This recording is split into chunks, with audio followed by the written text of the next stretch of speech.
عزیزو، صرف اس کاغذ کے پرزے کو زندگی کی منزل نہ سمجھو، اپنی منزل اللہ بناؤ، اللہ بناؤ، اللہ بناؤ۔ اللہ کو پاتے ہوئے آپ بادشاہ بن جائیں، آپ وزیر بن جائیں، آپ انجینئر بن جائیں، آپ چارٹرڈ اکاؤنٹنٹ بن جائیں، آپ سائنسدان بن جائیں، آپ فزکس کے ماہر بن جائیں، کیمسٹری کے ماہر بن جائیں، آپ بڑے تاجر بن جائیں، ریڑھی چلانے والے بن جائیں، آپ کو منزل مل چکی ہے، آپ کامیاب ہیں۔ اگر آپ نے اللہ کو راضی نہیں کیا تو پھر جو کچھ بھی پایا ہے آپ ہارے ہوئے ہیں، میں ہارا ہوا۔ اللہ کو پانا کامیابی ہے۔ یہی فلسفہ ہے ساری کربلاؤں کا کہ اللہ کے لیے سولی پہ چڑھا جا سکتا ہے، سر کٹایا جا سکتا ہے، نسل کو ذبح کیا جا سکتا ہے، اور سب سے پاک نسل اہل البیت آل الرسول چھوٹے چھوٹے بچوں سمیت ذبح ہو کے نیزوں پہ چڑھ کر یہ اعلان کر رہے ہیں کہ اللہ کو پانا کامیابی ہے اور اللہ کو کھو دینا ناکامی ہے۔ اور یزید اور اس کے پیچھے چلنے والے اعلان کر رہے ہیں تخت کو پا لینا کامیابی ہے اور تخت کو کھو دینا ناکامی ہے۔ اور پھر اللہ ایک دن فیصلہ کرے گا وَامْتَازُوا الْيَوْمَ أَيُّهَا الْمُجْرِمُونَ، پھر آج مجرم الگ ہو جاؤ اور میرے الگ ہو جاؤ۔ آج پتہ چلے گا کہ تخت پر کون ہے اور تختے پر کون ہے۔ یہ ایک محنت ہے جو میرے عزیز و تبلیغ میں سیکھی جا رہی، سکھائی جا رہی۔ آپ اپنی چھٹیوں کا وقت کچھ تبلیغ میں دیا کرو، کچھ وقت قرآن کو دو، کچھ وقت سیرت کو دو۔ نماز نہ کسی حال میں نہ چھوڑو۔ جعلت قرۃ عینی فی الصلاۃ، میری آنکھوں کی ٹھنڈک نماز۔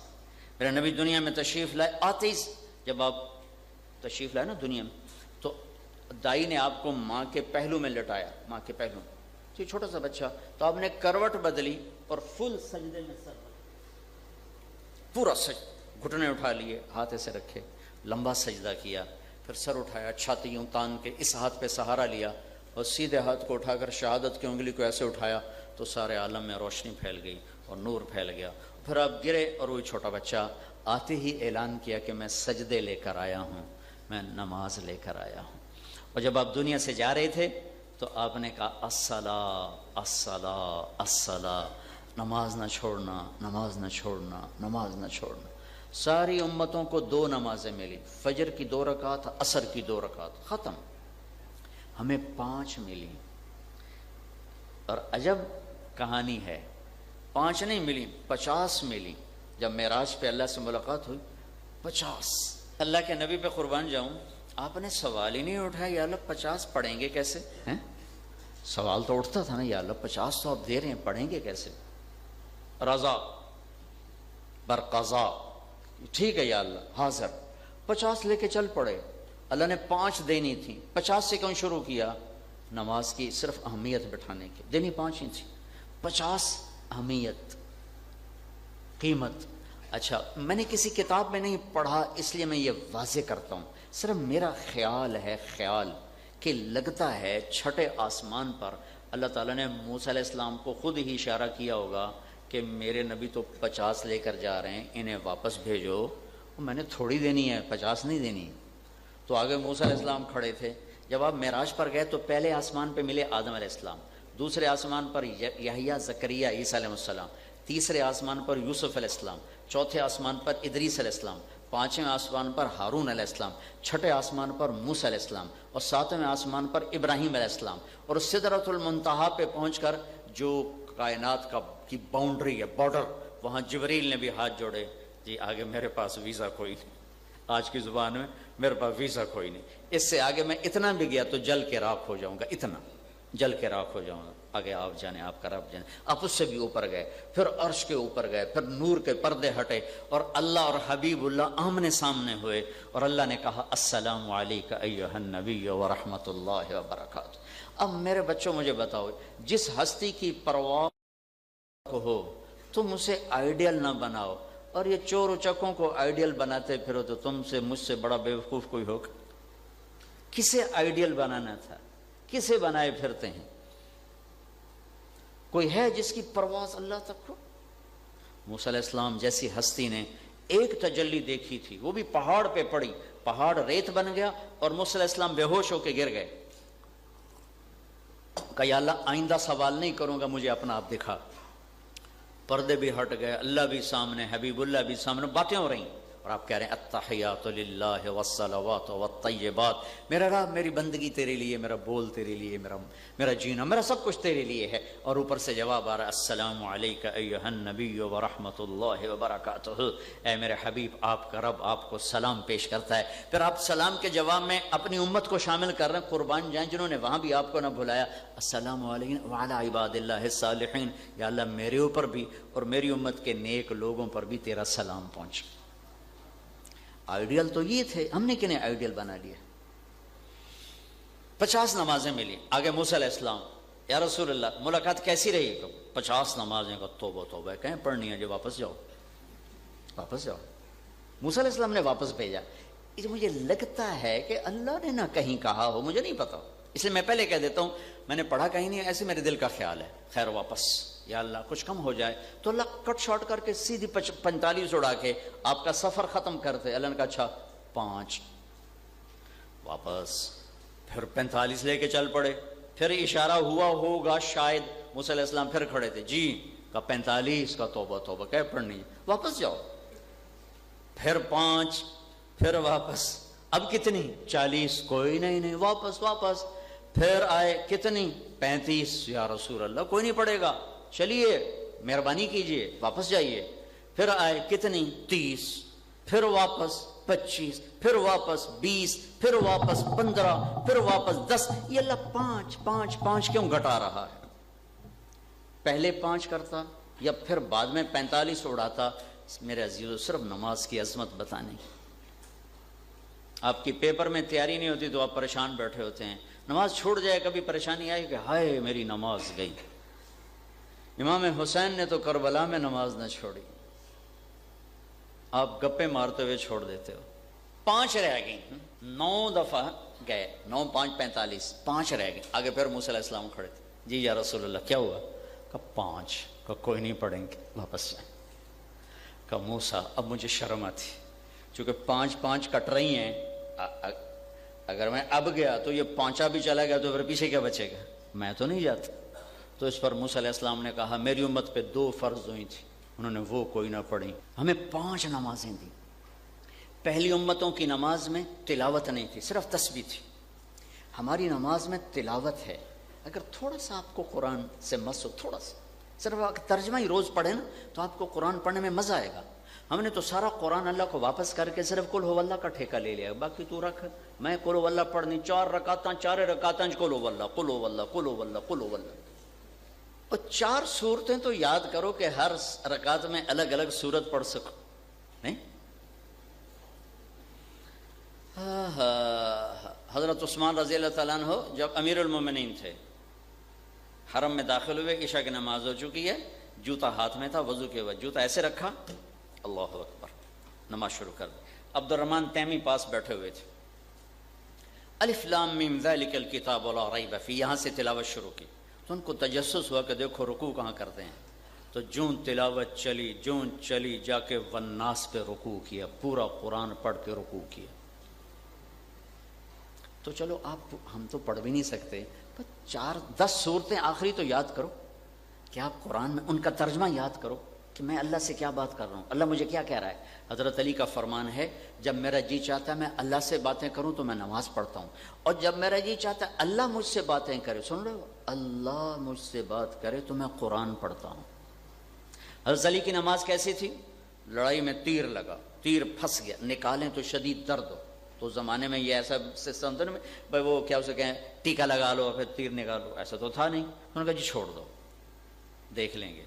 وہ نماز کا وقت، نماز کی نیت باندھ کے کھڑے تھے، تو انہوں نے کہا کہ تیر نکالا، جس تیر کو ہاتھ لگاتے ہوئے وہ ان کو درد ہوتا تھا، انہوں نے کھینچ کے نکالا، اور ان کے وجود میں اتنی جنبش بھی نہیں ہوئی۔ سلام پھیر کر کہنے لگے تیر نکالنے آئے تھے؟ کہا ہاں جی۔ کہا تو کیا نکال لیا؟ کہا مجھے تو خبر بھی نہیں ہوئی کب نکالا ہے۔ عروہ بن زبیر رضی اللہ تعالیٰ عنہ ایک صحابی کے بیٹے ہیں، ان کے یہاں نا گینگرین ہو گئی، گینگرین پھر کاٹنی پڑتی ہے، تو ان کا حضرت یہ کاٹنی پڑے گی آپ کی، یہاں سے پاؤں کاٹنا پڑے گا ورنہ ساری ٹانگ میں پھیل جائے گا، تو آپ کوئی نشہ پی لیں تو ہم کاٹ لیتے ہیں۔ انہوں نے کہا بھائی دیکھو، ایمان اور نشہ ایک پیٹ میں اکٹھے نہیں ہو سکتے، یہ ایک حدیث ہے، کہ شراب اور ایمان ایک پیٹ میں کٹھے نہیں ہو سکتے۔ کہ میں نماز پڑھتا ہوں، تم جو کرنا کر رہے نا، تو نماز کی نیت باندھ کے نا ایسے بیٹھ گئے اور پاؤں ایسے کر دیا ایسے، تو انہوں نے یہاں سے پاؤں کاٹا، پٹی کی، اور ان کا جسم ایسے نہیں ہوا۔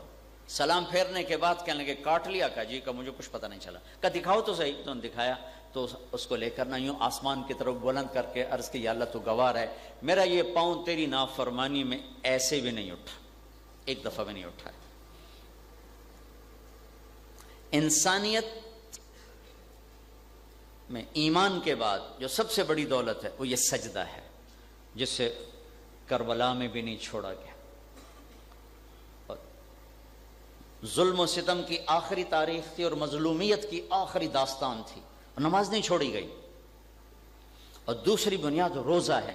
تھوڑا سا اللہ دیکھنا چاہتا ہے یہ نوجوان میرے لیے گرمی برداشت کرتے ہیں کہ نہیں کرتے۔ جس اللہ نے ہمیں سارا سال کھلایا کہ بس ایک مہینہ میرے لیے بھوک برداشت کر، پیاس برداشت کر، ہر عمل کا بدلہ جنت ہے، اور اللہ نے کہا روزے کا بدلہ تیرا رب خود ہے۔ الصوم لی وانا اجزا بہ، روزہ میرے لیے ہے، روزے کا بدلہ میں خود ہوں، اللہ ملے گا، اللہ۔ ہارون کی باندھی تھی خالصہ، ذرا سانولے رنگ کی تھی، اتنی خوبصورت نہیں تھی، تو ہارون اس پہ بہت مرتا تھا۔ باقی لوگ کہتے ہیں یہ کیسا بادشاہ بھی عجیب ہے، اتنی باندیاں خوبصورت، اتنی بیویاں، اور ایک ایسی سانولی سی لڑکی پہ مرتا ہے۔ ایک دن دربار تھا تو ہارون نے کہا جو جس چیز پہ ہاتھ رکھے گا وہ اس کی، تو کوئی بھاگ کے ادھر گیا، کوئی ادھر گیا، کوئی ادھر گیا، کوئی ادھر گیا، تو وہ خالصہ کھڑی رہی۔ ہارون نے کہا تو نہیں کہیں چلی؟ میں کہا میں پہلے گارنٹی لینا چاہتی ہوں۔ کہا کیا؟ جس پہ ہاتھ رکھوں گی مجھے ملے گی؟ کہاں ضرور، وعدہ ہے۔ تو اس نے آ کے ہارون کے کندھے پہ ہاتھ رکھ کے دیا، کہا تو میرا ہے تو سب کچھ میرا ہے۔ تو ہارون نے یہ میسج دیا کہ اللہ تعالیٰ کہہ رہا ہے روزے کا بدلہ میں خود ہوں، اور اللہ ملا تو سب کچھ ملا، اللہ نہ ملا کچھ بھی نہ ملا۔ دوسری بنیاد ہے وہ روزہ ہے کہ اللہ کے لیے بھوک اور پیاس کو برداشت کر، اس کے سلے میں اللہ، اور اللہ کے علاوہ ان فی جنات عدن قصرا، جنت میں ایک محل ہے۔ کس کے لیے ہے؟ من صان نفسہ فی شہر رمضان، جس نے رمضان کے مہینے میں روزہ رکھا اور اپنے نفس کی حفاظت کی۔ لم یشرب مسکرا، کوئی نشہ آور چیز نہیں پی۔ لم یعمل فیہ خطیئتا، کوئی گناہ نہیں کیا۔ لم یقذ فیہ مؤمنا ببہتان، کسی مسلمان پہ بہتان نہیں لگایا۔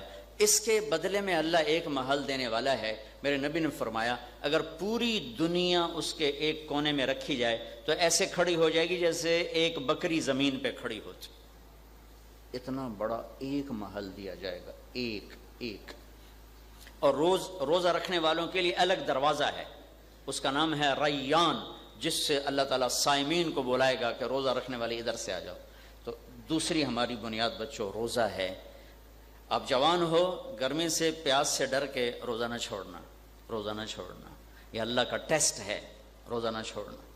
یمامہ کی جنگ بڑی خوفناک جنگ ہوئی ہے، مسیلمہ کذاب جھوٹے نبی کے خلاف۔ تو سالم مولا حذیفہ رضی اللہ تعالیٰ عنہ وہ لڑتے لڑتے لڑتے گرے، جھنڈا بردار تھے، جھنڈا گر گیا، وہ بے ہوش ہو کے گرے، تھوڑا سا ہوش آیا تو پانی پلانے والے نے جلدی سے پانی آگے کیا، تو کہنے لگے پانی میری ڈھال میں ڈال دے، ڈھال میں، اور ڈھال ذرا سے اس میں کرو ہوتا تھا، اس میں پانی ڈال دے، میرا روزہ ہے، میں شام تک زندہ رہا تو افطار کر لوں گا، اور اگر میں مر گیا تو جنت میں اللہ مجھے افطار کروا دے گا۔ اس خوفناک جنگ میں روزہ رکھا ہوا تھا، ایسی خوفناک۔ مسلمان تھے 12,000 اور مسلمہ کے ساتھی تھے 1,10,000، اور پہلے ہی حملے میں جھنڈا حضرت عمر کے بھائی زید بن خطاب کے ہاتھ میں تھا، وہ شہید ہو گئے۔ پھر دوسرا جھنڈا اٹھایا دوسری دفعہ حضرت سالم نے جھنڈا اٹھایا، وہ شہید نہیں، وہ زخمی ہو کے گرے، جن کا بھی واقعہ سنا ہے۔ پھر جھنڈا حبیب نے اٹھایا، وہ بھی شہید ہو گئے۔ تو مہاجرین ان کے قدم اکھڑ گئے، وہ پیچھے بھاگ گئے۔ مدینے والے جن کو انصار مدینہ کہا جاتا ہے، ان کا جھنڈا تھا ثابت بن قیس کے ہاتھ میں، وہ اپنی جگہ پہ کھڑے ہوئے تھے۔ تو خالد بن ولید رضی اللہ تعالیٰ عنہ نے اعلان کیا برا کدھر ہیں؟ برا بن مالک۔ میرے نبی نے فرمایا میری امت میں کچھ لوگ ایسے آتے رہیں گے کہ جب کسی کام کے لیے ہاتھ اٹھائیں گے اللہ ان کے ہاتھ خالی نہیں لوٹائے گا، اور ان میں برا بھی ہے، ان میں ایک برا بھی ہے۔ تو تو خالد بن ولید نے حضرت برا کو آواز لگائی، قسم اٹھا، آج قسم اٹھا۔ وہ کہنے لگے ہمیں الگ کر، مدینے والوں کو الگ کر۔ وہ کہنے لگے تو خود ہی کر، تو خود ہی کر۔ تو ایک چٹان پہ کھڑے ہو کر کہا یا معاشر الانصار، اے مدینے والو۔ تو 3000 کے قریب نوجوان جمع ہوئے کہ اما المدینہ تو فلا مدینہ، اب مدینہ بھول جاؤ، یہیں قبریں بناؤ اور یہیں اپنا محشر کرواؤ اور آج اللہ کے دین کو زندہ کر کے دکھاؤ۔ تو 3000 کو لیڈ کیا ثابت بن قیس بن شماس نے، برا بن مالک نے، ابو دجانہ نے، کعب بن عجرہ نے، عباد بن بشر نے۔ یہ صحابہ میں کچھ لوگ ایسے تھے جو 1000 کے برابر شمار کیا جاتا تھا۔ جب وہ تلوار نکالتے تو کہا جاتا تھا یہ 1000 تلواریں ہیں۔ ان میں خالد بن ولید سر فہرست ہیں، علی بن ابی طالب سر فہرست ہیں، زبیر بن عوام، مقداد بن اسود، عمرو بن مادی کرب، قیس بن مکشوح، زرار بن ازور، عبد الرحمن بن ابی بکر، قعقاع بن عمر۔ یہ وہ لوگ ہیں جو ایک آدمی 1000 کے برابر شمار ہوتا تھا۔ اور برا بن مالک، یہ ایک آدمی 1000 کے برابر شمار ہوتا تھا۔ تو یہ 5 نوجوان 3000 کو لے کر 1,00,000 کا حملہ روک دیا، اور پھر بڑھتے بڑھتے بڑھتے بڑھتے بڑھتے عباد بن بشر شہید ہو گئے، ثابت بن قیس شہید ہو گئے، ابو دجانہ شہید ہو گئے، کعب بن عجرہ کا ہاتھ کٹ گیا، اور برا بن مالک نے آگے بڑھ کے دروازہ کھولا۔ اس خوفناک جنگ میں حضرت سالم مولا حذیفہ کا روزہ تھا اور افطار نہیں کر سکے، پہلے ہی شہید ہو گئے، شام سے پہلے ہی شہید ہو گئے۔ اللہ کے نبی ایک سفر میں تھے، ایک صحابی گرے تو آپ نے کہا کپڑا اٹھاؤ پیٹ سے۔ کپڑا اٹھایا تو پیٹ پہ پتھر۔ کہا میں نے اس لیے کہا کہ جو یہ مرا تو میں دیکھ رہا تھا جنت کی حوریں نوالے بنا بنا کے اس کو کھلا رہی تھیں، تو مجھے خیال ہے کہ یہ بھوکا ہوگا، بھوک سے ہوگا۔ تو میرے عزیزو، اللہ نے چھوٹا سا ٹیسٹ لیا ہے، چھوٹا سا ٹیسٹ۔ تو بزدل نہ بننا کہ جو پیاس بڑی لگ رہی ہے، بھوک بڑی لگ رہی، کیسے پورا کریں۔ اس دن کو یاد کرو جس دن 50,000 سال کا دن ہوگا اور اللہ کے سائے کے سوا سایہ نہیں ہوگا اور حوض کوثر کے سوا پانی کوئی نہ ہوگا۔ حضرت عبداللہ بن زبیر رضی اللہ تعالیٰ عنہ مدینے میں روزہ رکھ کے چلتے تھے اور مکے میں جا کے افطار کرتے تھے، 8 دن نہ کھاتے تھے نہ پیتے تھے۔ خیر وہ طاقتیں اور تھیں، آج کل تو وہ طاقتیں نہیں ہیں۔ رمضان میں روزہ رکھتے تھے آج اور 15 دن بعد افطاری کرتے تھے۔ پورے مہینے میں 2 افطاریاں ہوتی، 3، ایک پہلی، ایک 15 کی اور ایک 30 کی۔ اللہ نے طاقت دی تھی ان لوگوں۔ ان کو نا اللہ کے نبی نے خون نکلوایا، وہ کٹ سے لگا کے نا خون نکالتے تھے، جس کو کپنگ آج کل کہتے ہیں، حجامہ۔ تو آپ نے دیا حضرت عبداللہ بن زبیر کو کہ جا دفن کر کے، انہوں نے باہر جا کے پی لیا۔ اس کی وجہ سے ان کے اندر اتنی طاقت اللہ نے بھر دی تھی، کوئی جدھر پھر جاتے تھے لوگ آگے بھیڑ بکریوں کی طرح بھاگتے تھے، جیسے شیر کے آگے بھیڑ بکریاں بھاگتی۔ اللہ نے ایک ایسی غیر معمولی طاقت دے دی تھی۔ یہ اس کا اعجاز تھا، اس کا یہ مظہر تھا کہ ایک آج سحری کھائی 15 دن بعد افطاری، پھر سحری کھائی 15 دن بعد افطاری۔ اور حجاج کے لشکر کے ساتھ ٹکرائے، 18 آدمیوں کے ساتھ 3000 کا لشکر، 4000 کے لشکر کو صبح سے عصر تک 18 آدمیوں کے ساتھ ان کو جمنے نہیں دیا، ان کے منہ پھیر دیے۔ آخر انہوں نے اوپر سے پتھر مارے تو ایک پتھر لگا جس سے گر کر وہ شہید ہوئے۔ 18 آدمیوں پر 4000 آدمی قابو نہیں پا سکے صبح سے عصر تک۔ یہ اللہ کے نبی کے خون میں وہ جو انہوں نے پی لیا تھا، اس کی اللہ نے ان کو غیر معمولی طاقت عطا فرمائی تھی۔ تو اللہ نے نماز کے بعد ہمیں روزہ دیا ہے، یہ انسان بنانے کی محنت ہے، انسان بنانے کی محنت۔ نماز اور روزہ آپ کی روح کے اندر ایک پاکیزگی پیدا کرتے ہیں، ایک خوبصورتی پیدا کرتے ہیں۔